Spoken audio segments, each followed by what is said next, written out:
After 10 years of "you're not on this family vacation," I booked a $14,000 private villa in Santorini, alone. 3 days later, they arrived uninvited. Mom smiled. "We thought we'd surprise you. You can cover the rest." I said, "Understood." I paused access to the shared travel wallet and adjusted their airport transfers. At dinner, the waiter whispered. Dad froze. "They canceled everything." I took a sip of wine and said, "I'm 33, work in project management, and for the past decade my vacations have all been, well, other people's vacations. Not mine. Every summer since I was 23, my parents and my younger sister, Lila, have flown off to some family getaway without me.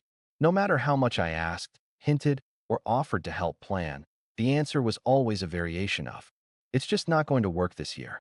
We've already booked everything. You're busy with work anyway." Truth? I wasn't too busy. They just didn't want to include me. The first time it happened, they claimed it was because there weren't enough rooms in the rental house. The second time, Lila needed bonding time with mom and dad after a breakup. After that, they stopped bothering with excuses. I'd see the group photos on Instagram, smiling in Santorini, drinking cocktails in Mykonos, exploring Amalfi, and every time, it stung. But here's the kicker. In those same 10 years, I've also been the one covering unexpected bills. A shortfall on the property taxes? I covered it. Dad's dental implants? I chipped in. Lila's temporary move back home that somehow lasted 2 years? I paid her phone bill the whole time because she needed every penny for rent. Family helps family, right? That's what I told myself. But somewhere along the way, helping turned into funding. Last winter, after another round of, "Oh, we're going without you this year," something shifted in me. I thought, fine. If I'm not part of your family vacations, I'll have my own. So I booked it. A $14,000 private villa in Santorini. Ocean view, infinity pool, the works. Just me, my laptop, and 2 weeks of doing whatever I wanted without a single guilt trip. I didn't tell them. I didn't post about it. I wasn't doing it for revenge. I just wanted peace. Or so I thought. 3 days into my blissful solitude, I came back from a morning swim to find a familiar voice behind me. Surprise. I turned, dripping salt water, to see all three of them, Mom, Dad, and Lila, dragging their suitcases across the patio. Mom beamed like she'd just pulled off the surprise of the century. "We thought we'd join you. And since you already have the villa, well, you can cover the rest." I stared at her for a solid 3 seconds, processing the audacity. Then I smiled. Understood. And that's when the real vacation began, for me. I didn't become the bank overnight. It happened by inches, wrapped in just this once. At 23, I paid the penalty to change Dad's flight when he missed his connection. At 24, I covered Lila's rent for 1 month after she quit her job to find her passion. At 25, I put a new water heater on my card because the house would flood otherwise. They said they'd pay me back in spring. Spring became a shrug. The vacations started the same year. I saw a photo of them in Santorini. Mom in a sun hat, Lila with a blue door behind her, Dad holding up a glass. I wrote, "Looks amazing," and got a thumbs up emoji. No invite. When I asked the next year, Mom said, "We already booked a small place." Next time, Dad added, "You're busy anyway." Lila sent a heart and a love you, like I was a distant cousin. Meanwhile, they asked for help between trips. I was good with money. Translation, I had savings and boundaries they didn't respect. I built a simple system to stop the chaos. A shared travel wallet for family emergencies. Deposits in, expenses out, tracked. I set it up after Dad's dental bill exploded.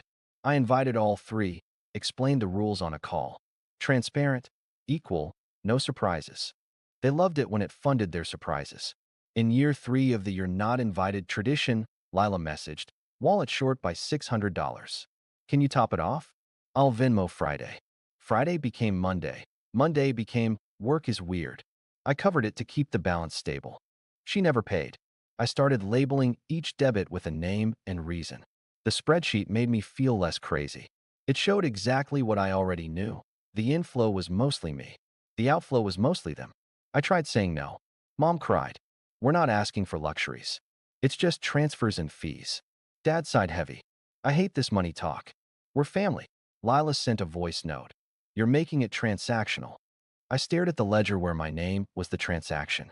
Then came Christmas.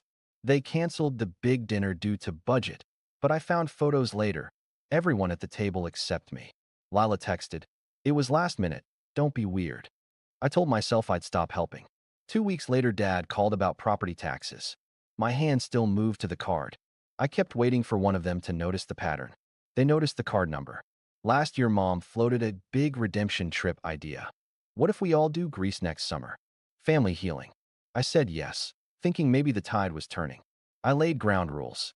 Everyone buys their own flights. We split lodging evenly, non-negotiable. They agreed quickly, too quickly. 3 months later, I saw a wallet charge. Premium transfer. Athens to Santorini, 3 packs. Not mine. Then checked baggage add-on, 3 packs. Then priority seat selection. All on the emergency wallet, labeled family travel. When I pushed back, Mom replied, "We thought lodging meant you're covering the ground stuff since you planned it." I hadn't planned anything. Not yet. Dad sent, "We'll sort after." Lila, stop nickel and diming. It's ugly. That was the week I booked the villa for myself. I didn't owe them an explanation. I wanted silence, my own schedule, a pool with no committee meeting beside it. I bought my flight with my points, arranged my transfer, and turned off wallet notifications for a month so I could breathe. They showed up uninvited, dragging suitcases, acting like it was a grand reunion I'd been waiting for. Mom smiled as if this was all perfectly normal. Lila did a slow circle with her phone, filming. "We've needed this," she said, like I had ordered therapy for everybody and the receipt would go to me. Here's what understood meant. I paused their wallet cards, the ones they'd been using for upgrades, transfers, and emergencies that weren't mine. Then I messaged the concierge. "I am the lead guest. No authorizations without my approval. Add 2 single-night guest passes for relatives. After that, day access only. Please confirm." Next, airport transfers. I found their booking in the email thread Mom had forwarded to show me how much trouble she'd gone to. I called the company and moved their return pickup to the earliest ferry day, not the late-night seaplane they'd chosen on my wallet. "Family emergency change plans," I said. Truth, the emergency was my boundary. At lunch, Mom dropped her napkin and asked for a seafood feast on the house. Dad chuckled and said the word treat 3 times. I paid for my salad and let them order what they wanted. Every tap on the table was loud. In the afternoon, I checked the spreadsheet and backfilled the last year.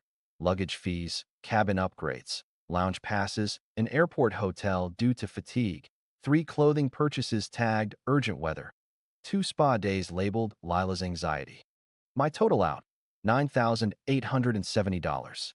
Their total in, $1,300. Notes, will repay Friday, sort after, family. I printed it to PDF and saved it in a folder called Boundaries. That evening, the waiter leaned in at dinner and whispered, "They canceled everything." And Dad went still. I took a sip of wine and watched the realization crawl across his face. There was no bottomless card tonight. There was me, and there were prices. Mom blinked fast. "What does he mean?" Lila looked at her phone. "My card just declined." Dad cleared his throat. "Did the bank block it?" I said, "The emergency wallet is paused until we settle the last 12 months. And you're on day passes here. After tomorrow, it's beaches and cafes. Plenty of free sunsets." "Are you serious?" Lila asked, voice sharp. "We flew across the world." "You flew across the world on a wallet labeled emergency," I said. "Here's the ledger." I laid my phone on the table. Lines and numbers, dates and notes. No drama, just math. Mom went straight to the script. "You're embarrassing us." I shook my head. "I've been embarrassed for 10 years. Tonight I'm being clear." Dad tried the old weight. "Don't do this to your mother. Don't do this to your son." I answered. They stared. The sea kept moving. The check arrived and sat there like a test with only one right answer. I let the silence do its work. Then I smiled at the waiter and reached for my own portion only. Mom's smile that first night in Santorini said it all. She thought she'd pulled off some kind of heartwarming family reunion. Dad froze. Mom's fork stopped midair. I just took a slow sip of wine. "That's correct," I said. "You're on your own now." The silence that followed was worth the price of the villa. Dad was the first to break. "We came all this way." I cut him off. "No, you crashed my vacation. The one I planned, paid for, and booked for myself after a decade of being told, 'This trip isn't for you.'" Lila, My sister rolled her eyes. Oh my God, are you seriously still hung up on that? It was just 10 years, I snapped. 10 years of watching you all post beach photos while telling me it's not the right time for you to come. But the second I book something for myself, suddenly it's family time. Mom tried her classic guilt trip. We're family. We share experiences. You're being petty. I leaned back in my chair. No, I'm being done. There's a difference. Dad's voice went hard. We didn't bring enough cash for everything. You know we were counting on. I laughed, an actual laugh, and saw his face darken. You've been counting on me since I got my first paycheck. Rent, bills, flights, hotels. I've paid for more family experiences than I've actually been part of. Lila muttered something under her breath about me being dramatic. I didn't let it slide. Dramatic is showing up uninvited and assuming I'll foot the bill. Dramatic is ambushing me in another country because you think I can't say no when you're right in front of me. Mom tried softening her tone. Honey, we just thought. Stop, I said sharply. You didn't think. You assumed. The rest of dinner was tense enough to cut with a knife.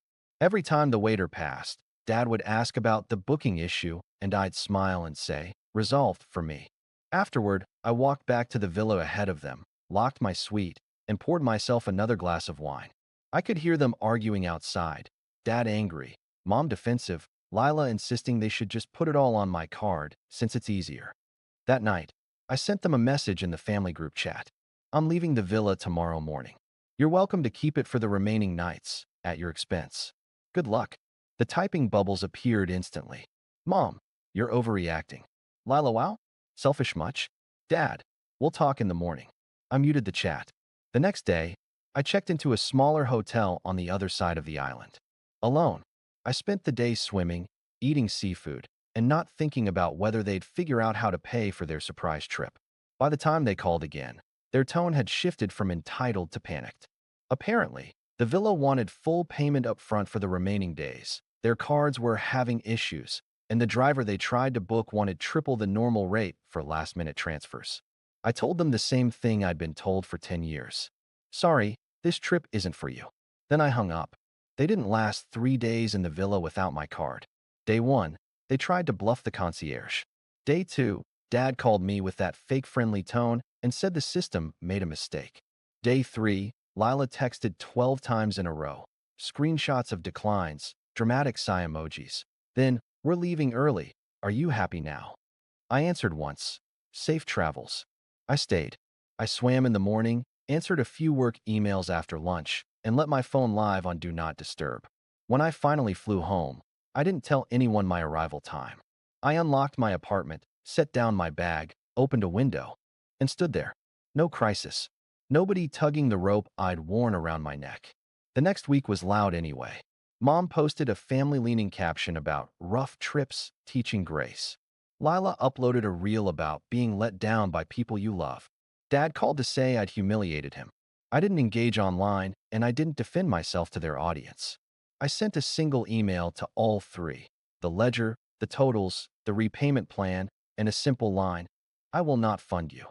The plan was boring on purpose: line items, dates, what was paid, by whom, and what was still owed. I added options: one-time payoff within 60 days at a discount, or a 12-month schedule with auto draft from their accounts. No extensions. Paused wallet until paid in full. No group trips with me until there was a zero balance and an apology. Boundaries in black and white. Mom replied first. We do not owe you. We are family. I answered with the PDF again. Dad wrote, You're acting like a creditor. I wrote, Because I've been one. Lila tried pity. I'm anxious. Money talk makes it worse. I wrote, Then stop spending mine. Silence, finally. A good kind. Work noticed. Not about the trip, about me. I went to the gym before meetings instead of staying up to zell someone's Uber. I logged off at 6 and didn't carry a crisis into the next morning. My boss asked if I'd changed something. I said, I stopped saying yes to the wrong things. He said, Keep that up. On the third Friday, Mom called crying that Dad's card had been declined at the pharmacy. The old me would have driven across town and paid cash at the counter. The current me asked, Where's Dad? She handed him the phone. I read the plan aloud. There's a hardship form in the email, I said. It reduces the monthly amount, but you still pay something. I will not be your emergency. He tried the heavy voice. I kept my neutral. When he realized I wouldn't budge, he hung up. 2 hours later, I saw a notification. First auto draft completed from Dad's account. No apology attached. I didn't require one to process the payment. Lila came next. She needed help with her lease renewal fee. I told her to sell the designer luggage she'd tagged me in and start a separate savings account labeled fees. She wrote 3 paragraphs about feeling unsupported. I answered with a sentence. You are an adult. 2 days later, she listed the luggage online and paid the fee herself. Then she sent me a forward text. I did it alone. I replied, good. Mom tried a different tactic, the cousin triangulation. Suddenly, I got messages from relatives I hadn't heard from in years, each one carrying a piece of her version. I ignored the noise and sent the same PDF to anyone who asked for my side. Facts don't need adjectives. Most people stopped messaging. One sent a thumbs up. Another asked for the template because her grown son was draining her. I forwarded it. I won't lie, there were nights I felt mean.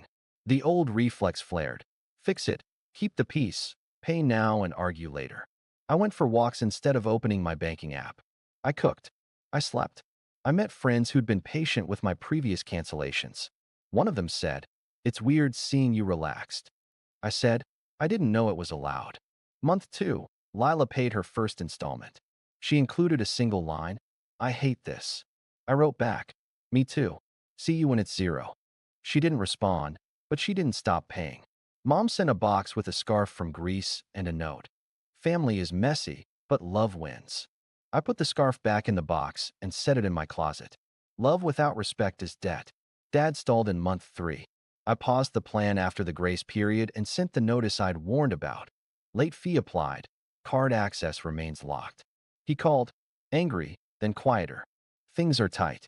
I told him where the community clinic offered cheaper medications, reminded him I'd already mapped it for him, and told him he could resume payments next month at the lower hardship rate if he filed the form.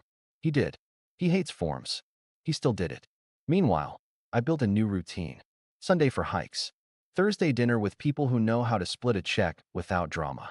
I also made a petty little list called firsts. First trip I chose. First weekend where nobody borrowed my car. First month my emergency fund grew instead of bleeding. Petty felt good. Petty was progress. Midway through month 4, I got an unexpected text from Lila's ex, a guy I've barely spoken to. Saw the Grease posts, he wrote. Then heard your side. Thank you for not feeding it anymore. 2 days later, Lila sent a second line with her payment. I'm embarrassed. I replied, I was too. It passes. Dad finally called without anger in month 5. He didn't apologize. He told me he'd switched to the clinic, that it wasn't as bad as he'd expected, and that he'd be on time next month. He asked how Santorini really was, without the fight on top of it. I told him the water was as blue as the photos. He laughed once, like he forgot he knew how. I didn't unpause the wallet. I didn't suggest a new trip. I didn't promise anything about Christmas. I put a reminder on my calendar for the month the balance would hit 0 if the payments kept coming. Not a countdown to forgive them. A countdown to stop talking about money with people who treat it like weather. In month 6, Mom asked if we could meet for coffee to start fresh. I said yes with conditions. No ambushes, no discuss and dash. No, we're already here, so can you? She agreed. We sat across from each other and actually talked. She cried less this time and listened more. I told her I wasn't punishing anyone. I was protecting myself. She nodded a lot. When the bill came, we both reached. We each paid for our own. It felt ordinary and enormous at the same time. The villa sent an end-of-season email with photos of sunsets I'd actually seen. I saved one to my desktop, not as a trophy, as a line in the sand where the water meets it and keeps moving. Boundaries can be quiet like that. No speech, no spectacle, just a tide that no longer lets certain things in. I didn't become a different person. I became the same one, minus the overdraft of other people's choices. The ledger wasn't the point, it was the tool. The point was this. I keep what I earn, I give what I choose, and I stop where I say stop. I didn't hear from them for weeks after I left Santorini. No passive-aggressive texts, no group chat guilt trips. Just silence. At first, it was unsettling. My family had never been this silent treatment type. They were more send 40 messages until you give in. But this time, nothing. It gave me space to breathe. I started my mornings with coffee and no phone, walked to work without checking notifications, and actually enjoyed making plans without wondering if I'd have to cancel because something came up with the family. About a month later, Mom sent a short email. Not a long guilt speech. Just, "We're disappointed in how you acted, but we understand you've made your choice." I didn't reply. There was nothing left to debate. Dad tried next, a single text about how family sticks together and "we were just trying to be part of your trip." I put the phone down because in his version of events, I was the one who ruined it. I'd heard that story too many times. What I didn't expect was my sister calling 2 weeks after that. She didn't start with accusations. She just said, "I didn't realize how much they'd been leaning on you all these years. I guess I'm next in line now." There was a tired laugh in her voice, and I knew exactly what she meant. We talked for an hour. For once, it wasn't about money or favors, just about life. She admitted she used to think I exaggerated about Mom and Dad's demands. "Now I get it," she said quietly. That was the first time in years I felt a little less alone in my own family. We're not close yet, but it's something. As for me, I started planning another trip, smaller this time, just a week in the mountains. No group invites, no shared wallets, no one asking me to cover the rest. I set boundaries, and for the first time, I didn't break them the second someone pushed back. The thing about drawing a line is, people either learn to respect it, or they learn to live without crossing it. Either way, I finally get to keep my peace. And I'm not giving it back.